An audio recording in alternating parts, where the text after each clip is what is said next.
by the people, for the people, the gathering to get health care now. Poems, chapter 7. Not crossing the road. Wife threw me off the porch. No, I was in a car wreck. Or how about I was playing one-on-one and I dunked a shot and twisted my knee when I came down from the basket. But the truth is, I stepped off a 2-inch curb in Manhattan on my way back to the deli to get a salmon croquet with mushroom gravy. I was wearing my cheap shoes and my gray polyester and wool suit, and they just let me fall in the street. On the way down, it was a slow motion dream. I thought, oh my God, I'm going all the way down to my balls and there's going to be a new joint in my left knee. Then, pow, I kissed the black, slick street just 40 feet from lunch. You know how big people look when you're flat on your back in a New York street? They're all eyes and mouths, and they curve over you like trees over a riverbank. Above the people, you see the buildings shooting into the sky like dead weights. The weights that pin you to the ground. I finally sat up and caught my breath. And in a minute, my friends, Ulrich and Carol, picked me up, took me to the deli.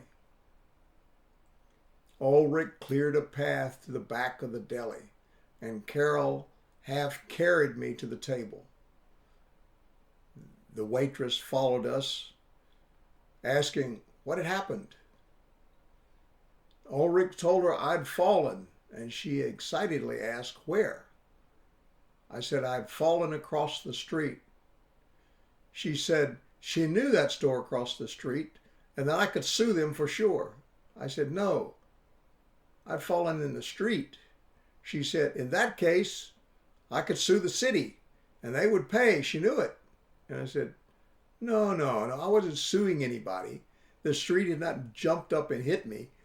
I had fallen. I said, I just have some tea to drink and some ice for my knee, and I'd recover in a little while. Ulrich said you had to live in New York to understand. So there I was, broken down in the Big Apple, stoic, joking with friends, and crying out of the back of my eyes. I knew that streetwise waitress had the key to the city. She would have not missed the opportunity to collect had it been her fall and her twisted knee. The salmon croquette was great, and the people at the hospital were kind. And my friends put me on a plane back to Texas. And here I sit, a brace on my knee, crutches at my side, thinking about the other half of that salmon croquette.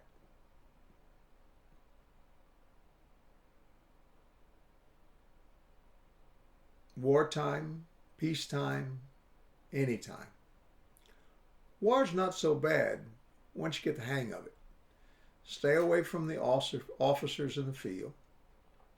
Wear wool socks. Don't suck ass. Don't wear brass. Go home as soon as you can.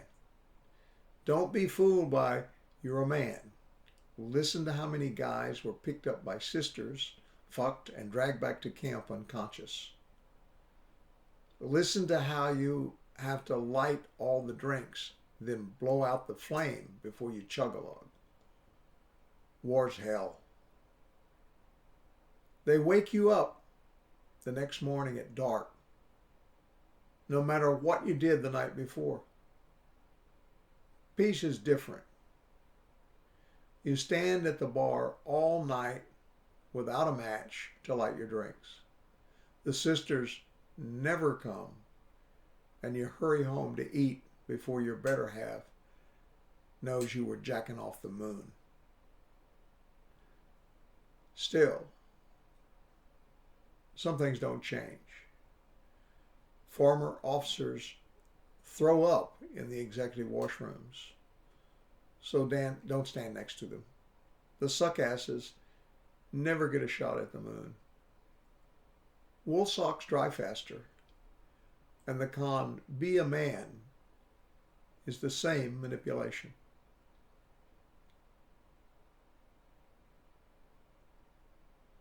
This is a conversation between a married couple. It's before dinner. She says, "Hello, you've come." "Yes," gladly.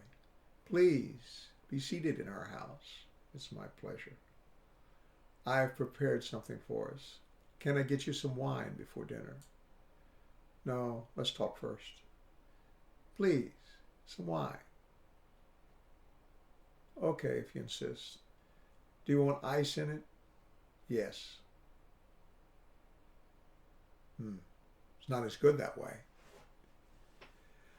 I know it's not as good, but it makes it taste like soda, and I like soda better. "Well, then why not have a soda?"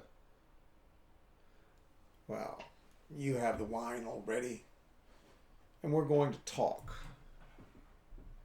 "Oh, you don't have to please me." "No, I want to." "I'll get you the soda if you want it." "No, the wine and ice are fine. Please." "Why did you come? You never come here." "That's not true.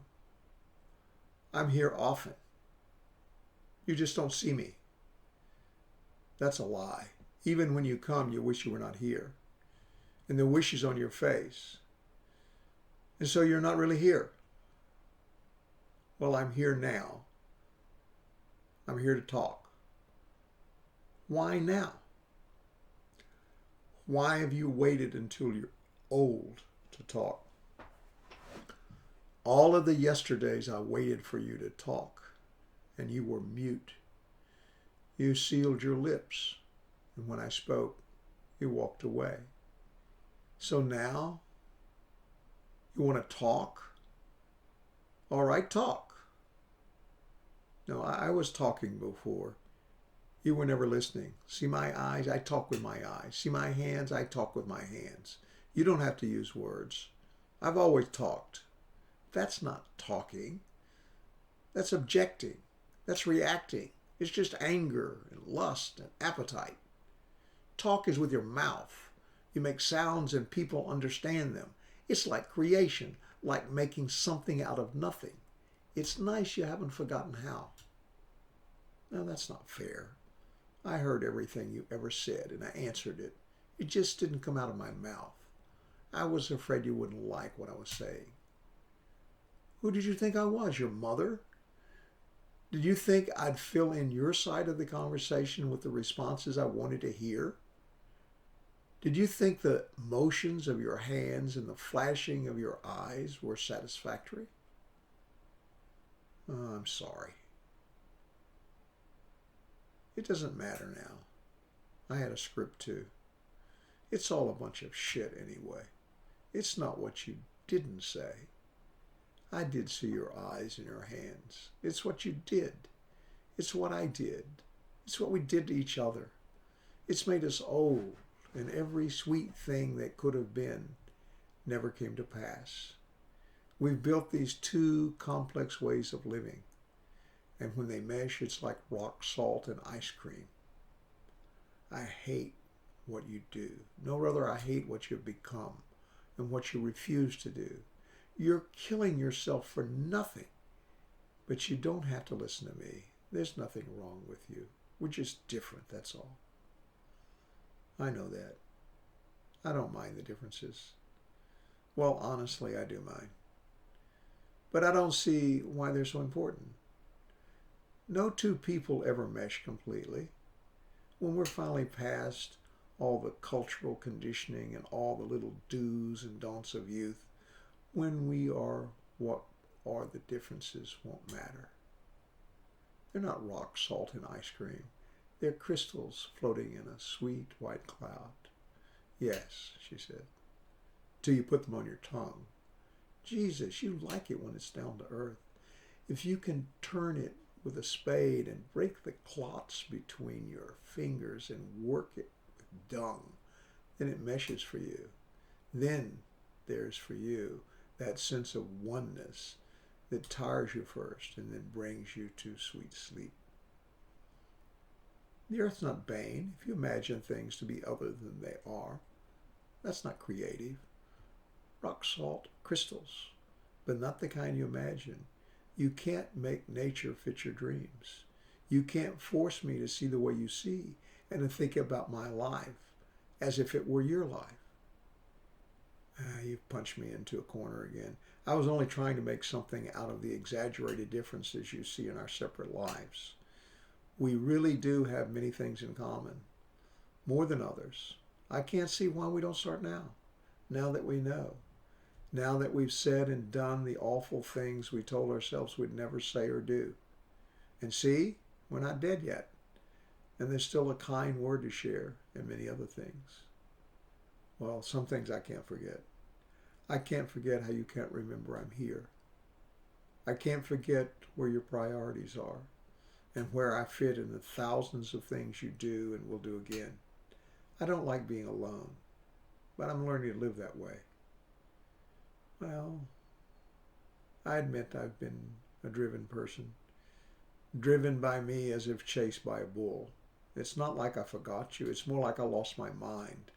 I was in a black carriage pulled by the four horsemen of the apocalypse, and inside I was fixing their wagon. I had a pencil and a paper, and I was sending them messages with directions for a safe journey. And you think you've changed? You think because you're talking now that you've changed? You're like my wallpaper. It was here when we came to this house, and now it has a paint job, and it makes sounds as it dries and separates from the walls.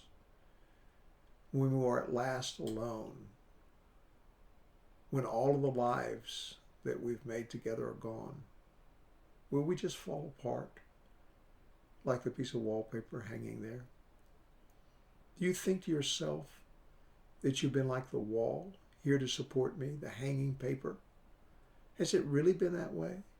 I love your words, but couldn't you have used less of them? And couldn't they have been gentler? I'm sorry, but I felt used. I was trying to live like I'd been taught, even though it may have been wrong and foolish.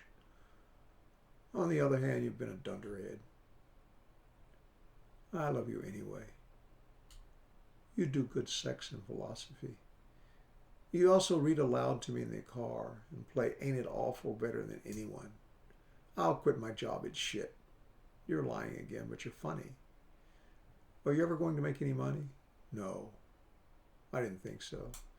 Doesn't really matter. Why don't you just stay home? You're going to kill yourself, you know. Do you want more ice? Sure. And how about some soda?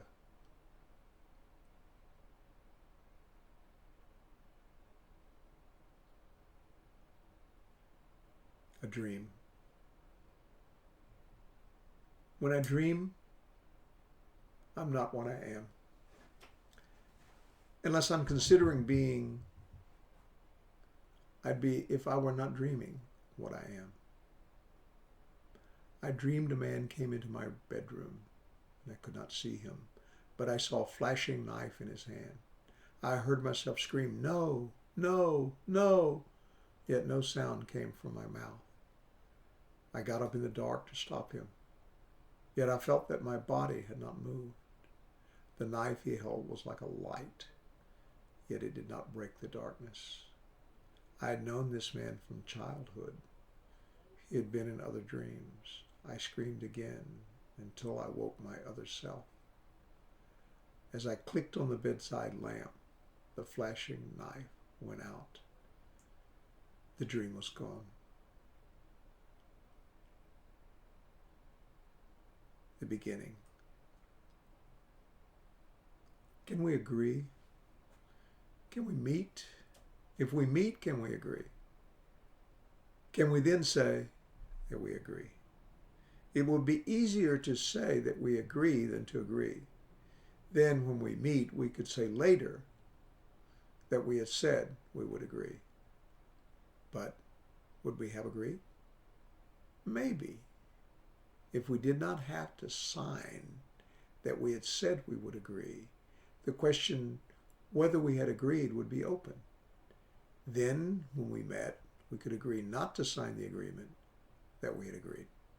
Thus, we would have agreed to something, and that would be a start. Then we could meet again because we would have proven that we could agree on something.